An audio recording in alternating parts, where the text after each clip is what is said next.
Assalamu alaikum students, how are you all? I hope you all will be fine, happy and healthy. I'm your teacher and today we will discuss a new chapter in social studies of class 7. And here we have lecture 4. So let's take start of that. Here we have chapter 4 and chapter 4 name is climatic regions of the Muslim world. Before going to explain the climatic regions of the Muslim world, first let's talk about climate. Climate means the usual condition of temperature, humidity, atmospheric pressure, wind, rainfall on the earth's surface for a long time. In simple terms, climate is the average condition which is for the long time. Like, for example, humidity, temperature, atmospheric pressure, wind, rainfall, all of these are including in the climate, which is if these terms are for the long time, so we can call it's a climate of this area, it's a climate of this region. So, as and as we will discuss the climatic regions of the Muslim world. Here we have deserts, which is on page 4 in your book of chapter 2, climatic regions of the Muslim world. Here we have first topic, desert. So, let's define deserts first. A desert is a barren area of landscape where little precipitation occurs. It's a simple word, a simple term that desert is that area where we don't have a large amount of rainfall or water, and where there is sandy area, sandy land, we can call desert. Deserts are extremely dry or and hot or very cold. We have dry desert, we have hot desert, we have cold desert. Hot deserts are extremely hot during the day and cold at night. Plants are limited in deserts. And the desert plants, especially, we have discussed that in first lecture, that is cactus plant, which can grow in desert. It has very hard, spiny skin, and because of that, it can only grow in desert areas. Now, in picture you can see it's a desert. Now look at this one topic, cold deserts. Cold deserts, where are these deserts found? Cold deserts can be found in Antarctic, that is on the South Pole, Greenland and parts of North America. Cold deserts have two seasons and they have long cold winters. As you can see in picture, it's a picture of cold desert where we have the temperature is in minus and where we have too much cold condition, so we can call cold deserts. Clear? And these deserts can be found on the Antarctica, that is on the South Pole, in Greenland, and in some parts of America we can find these cold deserts.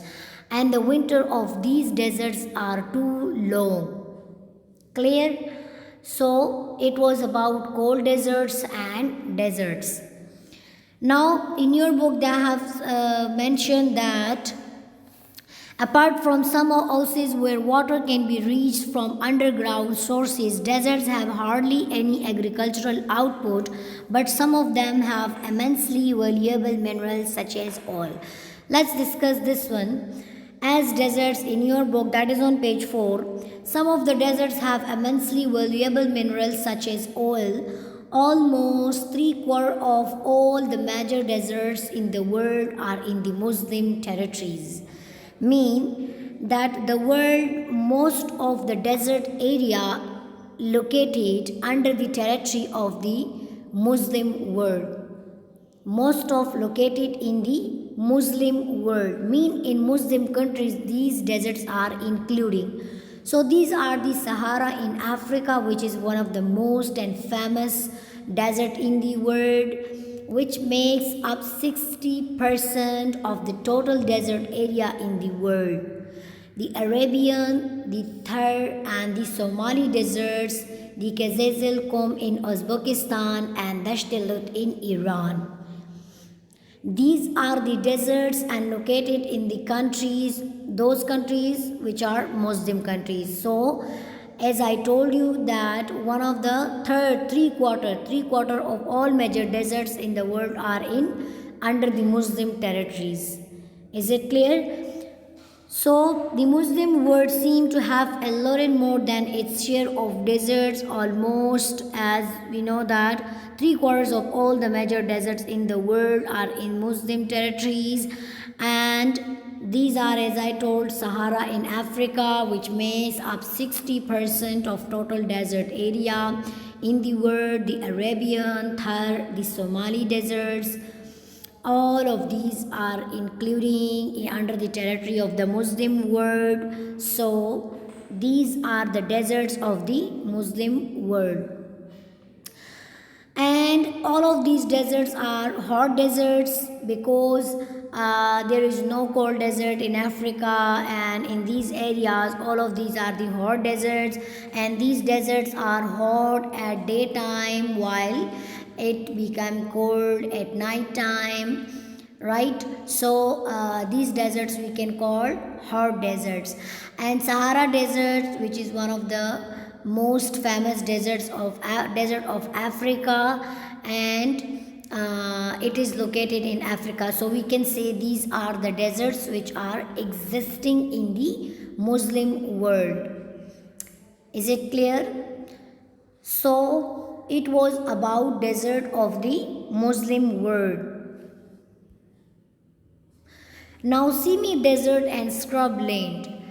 That what is meant by semi-desert and scrubland, that we have semi-desert or scrubland in the Muslim world. So semi-desert, an arid area that has some of the characteristics of a desert but has greater annual rainfall. And it is clear to we all that a desert area where there is no rainfall. Desert area is that where there is no rainfall, which is the area of that desert is barren, sandy area is there. But here the semi-desert, semi mean we can call half, which is half desert and half land area. Like if it is receiving a greater amount of rainfall, so obviously there should be some amounts of some number of plants should be there. Clear? So this is we can call semi-desert. Scrubland, what is mean by scrubland? Scrubland is plant community with scrub vegetation. Scrub means low shrubs mixed with grasses and herbs. Small plants, herbs, shrubs we can call. So it is one of the plant community which has with scrub land mean small herb shrubs is on that located is on that land. Is it clear?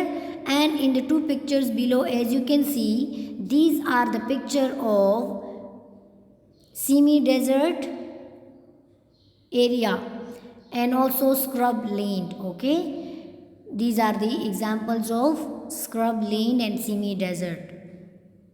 Is it clear to you all? It was enough for today. See you in next class. Take care of yourself. Allah Hafiz. Bye bye. Tata.